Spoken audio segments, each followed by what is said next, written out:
Okay, coming off a tough loss last week to Georgia, took us out of a chance to repeat as SEC champs, and that's definitely disappointing.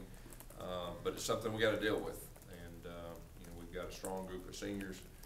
We got our entire coaching staff back, and so there's no doubt in my mind we're going to finish this thing strong. We still got a lot to play for. Playing a very good 1AA team in Sanford. They know a lot about us, with Cody Burns being on their staff. Coach Pat Sullivan is one of the true professionals and gentlemen in the coaching business, obviously an Auburn legend. Think the world of him. And it's also the last home game for our seniors, which is very important. It's a very good group of seniors that have done a lot of great things for Auburn. So I'm really hoping our fans will show up, be loud, and send these guys off on the right track. Gus, do you have any, in dealing with something like players have to bounce back, how do you kind of bounce back mentally? Well, I think, we're always going to have high goals. And, you set your goals high, you don't always reach your goals. And that's the way life works too.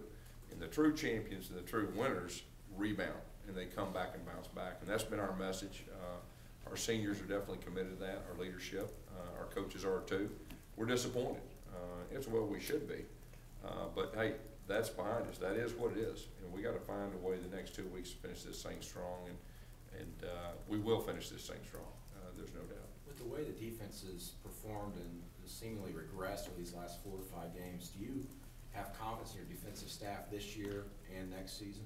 Well, it's the same defensive staff that led us to 13 seconds away from winning the national championship. And, we've got some deficiencies, obviously, and we just got to do a better job of hiding them. And, but no, I've got confidence in these guys. And like I said, we're going to finish this thing strong.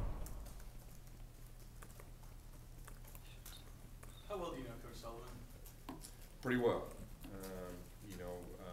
He hired, Rhett Lashley as office coordinator when Rhett was the GA here. I knew him beforehand, even when I was at Arkansas, the first year in 2006, got to visit with him and just got to know him well over the years. And he is just, like I said, he's one of the true class guys in college football. He's respected by, everyone. I've never heard anybody say a bad word about him. And, he's definitely helped me. I lean on him from time to time with advice. And he's an Auburn legend. Is it a little bit strange, and he's on the committee that you interviewed with? Yeah. He's spoken to, I guess in Atlanta, he spoke to the team, didn't he? Yeah, he was our honorary coach and at the SEC championship, and he did a great job. He did a great job speaking to our team. He was on the sideline with our team. Halftime, he was there with us, and adjustments and advice, and it was a real special moment. And now you played against him. Is that kind of weird? Yeah, you just hey, that's part of this business. It is kind of weird, but you got a job to do, and just like Cody Burns on the sideline, and I guess in 2011, Rhett was on their sideline. It's part of the business. Gus, you've been mentioned as a possible candidate in Florida. Would you consider Yeah, going there? I've got one of the best jobs in college football here at Auburn, and totally committed to that. Gus, you said last night on Tiger Talk that you thought part of the Georgia loss was a carryover from Texas A&M. At what point did you notice that? Was it during the game, or was it looking at film? Well, obviously I felt pretty good. That Texas A&M loss, the way we lost, it hurt. There's no doubt, and it should have hurt. But there was some carryover, and as a head coach, I've got to see that. I got to be more aware of that. And, there was a lot of factors in that. That was just one of the factors. Georgia played really good, and they're playing really good football. We started out decent, and then we made some mistakes that kind of snowballed on us, and they're playing really good. So it was a combination of all the above, but there was some carryover, and we got to do a better job of putting that behind us. Did it surprise you even more, though, just because, you said last week you guys had a good week of practice, and then it just... Yeah, I think so. Is a possibility of Carl Lawson trying to see him completely wiped off the board? Yeah, it doesn't look that way. It doesn't look that way. Gus, Georgia has, and since before you came here, has really beaten up on some Auburn teams that it didn't look like they should have beaten up on like they did. Do you see a difference in the way they play against y'all and what you see them playing against other teams? Well, all I can speak for really is, the time I was here as office coordinator, and of course the last 2 years, and really the last 2 years, they're extremely talented. They're very good. They're capable every year of playing with the best teams in college football, and obviously it's a big game when they play us, and they usually play their best. So we've got to play our best, and we didn't do that Saturday. Yes, has Duke gotten back on the field at all? Has he been able to do anything what you expected him to do? No, he's not been back on the field yet, but we're, like I said, it's week to week.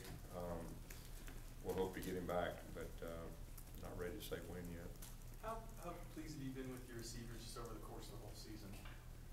We've done some good things at times. You know, we got to be a little more consistent, but I can say that for all areas, you know, on offense. Yes, you know, obviously you never want to see anybody get hurt, but how much more difficult is it for you as a coach to see a guy like Jeff Whitaker, who had to sit out last year and he's a team Yeah. leader and he's dealing with Yeah. another issue now? No, there's no doubt. I feel for Jeff. Jeff's he's one of our leaders, if not our overall team leader. Got a lot of respect from his teammates, offensively and defensively, and really his coaches too. So it was a tough blow. You know, hopefully we'll get him back, but he's been through a lot, you know, as far as that's concerned since he's been here at Auburn. You've talked a lot about facing the toughest schedule of college football. Numbers back it up. Do you believe the team has been beat down mentally and even a little bit physically here in these last few games? You know, I'm not. We knew the schedule was the toughest when we first started, and you know, you got to have a plan and be strategic and all that. We're just, you know, we didn't play our best football the last 2 weeks, and we got to find a way to do that because our schedule, it is what it is. But I'm not looking for excuses and this and that. It is what it is. We knew it when we started, and so we gotta finish this thing. You ever been part of a stretch as difficult as this in your career? I've coached for 25 years. I've been through a lot more difficult stretch than this. I mean, bottom line is we hadn't played our best the last 2 weeks.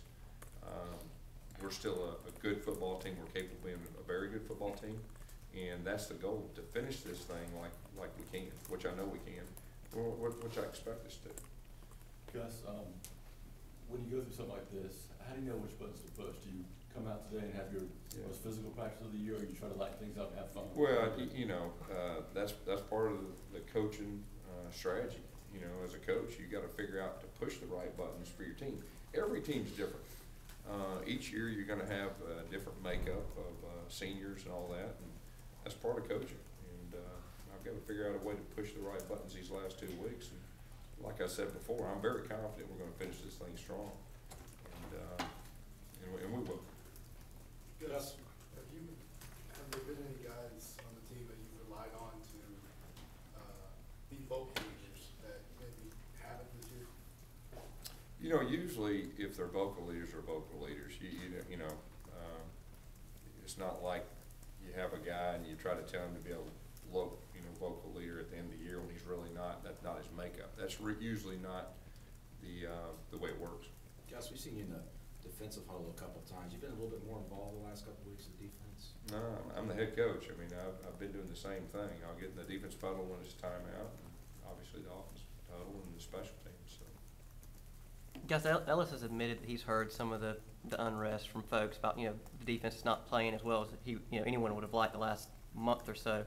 Does that bother you as a coach, or do you just understand that criticism, fair or not, just comes with the territory? This is college football. It's SEC, and you know, the unfortunate thing is usually as a coach you're doing your job and you're insulated. It's just unfortunate for the families more than anything.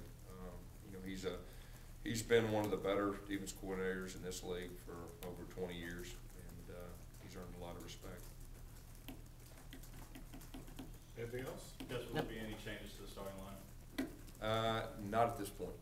So Sean Coleman after another rough patch? Yeah. I mean, here's what I'd say. Sean Coleman he's a very good player. He's like any other players. You know, there's other players that have good games and bad games. We have a lot of confidence in Sean, and but at this point, we're not ready to say that there's going to be any changes. Gus, last year you mentioned with Trey, you know, in the SEC championship that you went to him and said, hey, just keep giving me the ball. When it comes to injuries at all, do you ever kind of give players that kind of same leeway? If, like, Duke says I'm 85%, I'm good to go, or do you kind of make the call and say, no, I don't want you to come back? Injuries are a little bit different, you know, as far as just wearing down. All right, Coach. Thank you.